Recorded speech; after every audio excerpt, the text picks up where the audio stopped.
கடலைப்பருப்பு ஊற வச்சு ஒரு 2 டைப்பு மார்னிங்க்கும் மதியத்துக்கும் ரெடி பண்ணலாங்களா.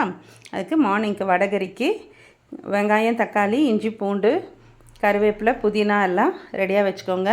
கடலைப்பருப்பில் கொஞ்சம் பூண்டு, உப்பு போட்டு அரைச்சிக்கோங்க. கடாயில் 2 கடாய் அட் எ டைம் வைங்க, சீக்கிரம் வேலை ஆகிடும். ஒரு கடாயில் கிரேவிக்கும், இன்னொரு கடாயில் வடை சுடுறதுக்கும்.